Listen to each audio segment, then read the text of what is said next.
Welcome, everyone, to another episode of the Keto Power Podcast. My name is Claude, your health coach, here to help. So, today I'd like to talk about cholesterol. Now, the story that I've gotten on cholesterol has changed, or, anyways, it has expanded quite a bit over the years. So, when I was fairly young and we started hearing about cholesterol, my dad was a cardiovascular surgeon. He had high cholesterol. My brother had genetically high cholesterol as well.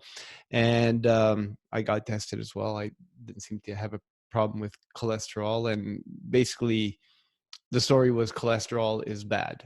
So the focus was on the total amount of cholesterol. And basically there wasn't much differentiation. Shortly after that, maybe a few years, the story changed a little bit. Well, they said, well, there's good cholesterol and bad cholesterol. So you want to keep we're not going to focus so much on your total cholesterol number, but we do want to consider how much good cholesterol you have in relationship to the bad cholesterol. And the good cholesterol was the HDL, or high density lipoprotein, and the bad cholesterol was the low density lipoprotein. And that's been the story for a fairly long time. Now, the actual story of cholesterol is more complex than that. And the idea of having bad cholesterol is that in research, it was found to be associated with arteriosclerosis. So basically plugging up of the arteries, especially in the heart and in the brain, causing either heart attacks or cardiovascular accidents in the brain. But so what I'm going to try to do today is explain to you, I want to simplify it enough so that things are clear without having to go too much into the complex scientific details of it. But I also want to transfer enough complexity so that it's properly understood and it's not overly simplified. Now, the first thing I'd like to say is that if your doctor is, told you that you have some kind of pathological problem with your cholesterol, then, you deal with that with your doctor, or if you feel you need to change doctors, get a second opinion, that's up to you. I'm not going to really mess with that. I'd rather focus on normal cholesterol function for the majority of people. And the reason for that is, there are pathological issues with some people as far as cholesterol goes. But the message that we've been given is that for the majority of people, we should stop eating eggs, stop eating food stuff with high cholesterol, and reduce fats and all that. And that's not correct. Okay. So we're going to deal with the normal function of cholesterol. And I'd like to avoid getting into too much detail with pathology, because that's not really my level of expertise here. And that's something that may be very particular to your condition. So I don't want you to confuse the two. And so if you have a pathological situation with cholesterol, you need to identify what's going on there specific to you, and deal with it your own way. And that's not saying that keto diet can't help with that, but it's really case by case basis that I don't want to bring up right here. So basically, you can get cholesterol from either food sources that are rich in cholesterol. If you don't, your body makes up in the liver the amount of cholesterol you need. And it's a negative feedback loop. So if you happen to ingest a lot of cholesterol, your body detects that your level of cholesterol is at a certain height will produce less of its own cholesterol, and so that it'll even out. If you eat a diet that's low in cholesterol, then your body will simply produce more, in the end essentially providing you with the amount of cholesterol that you need to function. Now, cholesterol is very important functions. It's essential to the body, and you would die without it. So basically, the liver produces generally what's called VLDL, which is the very low density lipoprotein, and sends that out to the organs. And as your body takes what it requires from the VLDL, it breaks up into LDL. So LDL goes out to the cell receptors and gets absorbed in the cell, and drops off the the cholesterol, the substances that the cells need to function. And whatever is left over that's not needed is then picked up by HDL, which is a high density lipoprotein, previously called the good cholesterol. And that's brought back to the liver for recycling. And then the cycle starts all over again. You can also, you get a certain amount of cholesterol from the intestine, goes up to liver. The liver also uses it to produce bile. And it's essential for hormone productions as well. So as you see, your body will produce the amount of cholesterol you need. Now, the reason why there was this story that was created around bad cholesterol and good cholesterol is one of the functions of LDL is to repair cellular damage.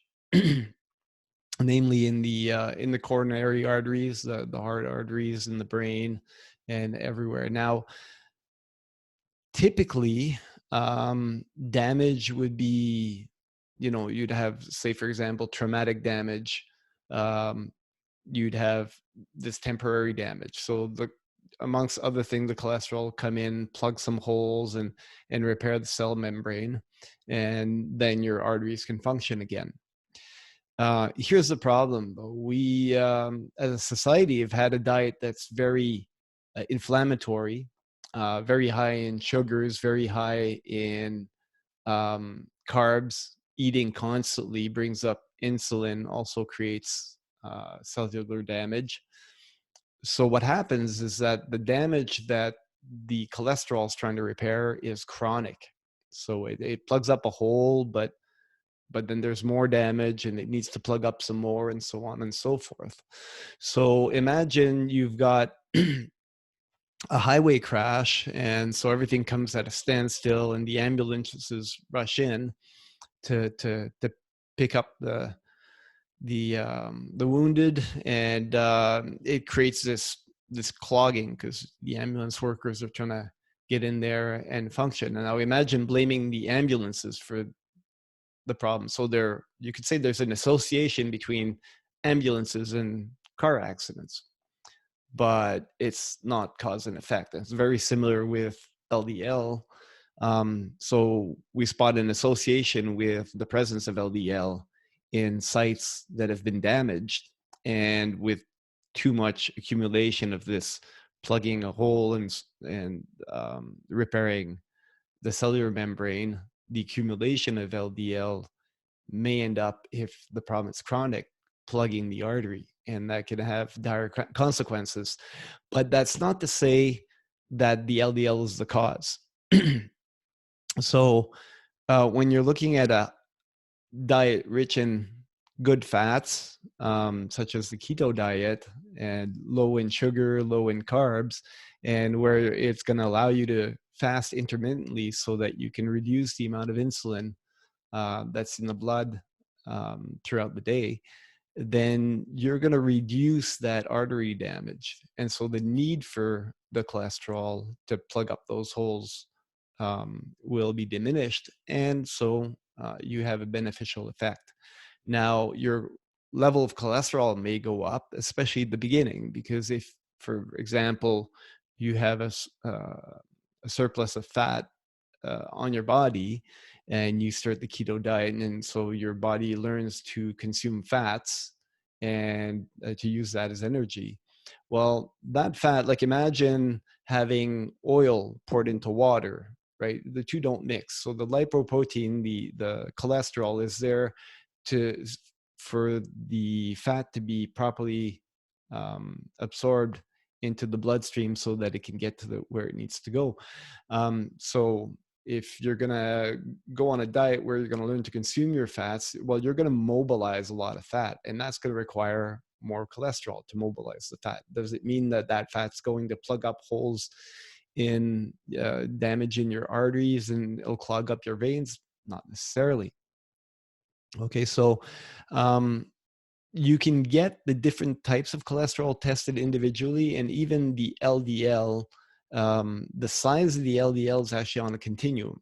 And the type of LDL cholesterol that goes in and has a tendency to plug arteries is the very small particles. And you can get tested for how much small particles or how much fluffy bigger particles of LDL you have.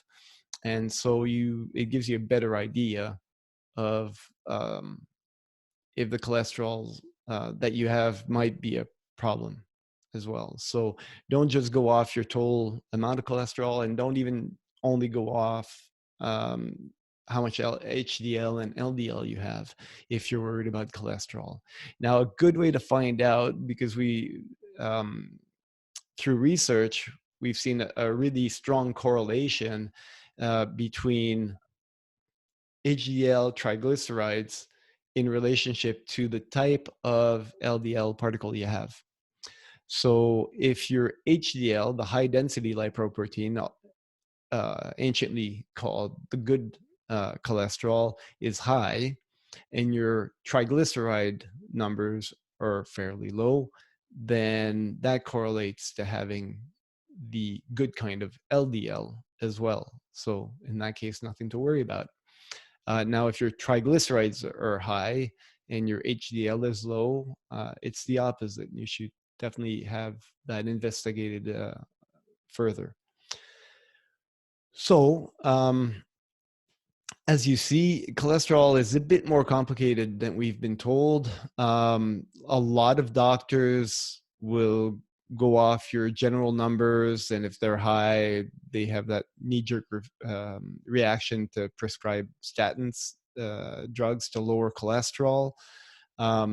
These statin drugs have been associated to a number of health risks as well, because cholesterol is essential. And if you're lowering something that's simply correlated to a problem that you may have, but isn't the cause of the problem, then, well, for one, you're not dealing with the cause, which means you probably continue to have cardiovascular problem. And secondly, well, you're reducing something that may be beneficial to you. So it's kind of double whammy there. You definitely want to investigate a little further, see if that's intervention is absolutely necessary. Okay. So that's my summary of cholesterol. If you have other questions, please feel free to contact me. The email address is info@ketopower.fitness, and make sure to check out my website, ketopower.fitness. All right. Hope that was helpful to you. Have a great day.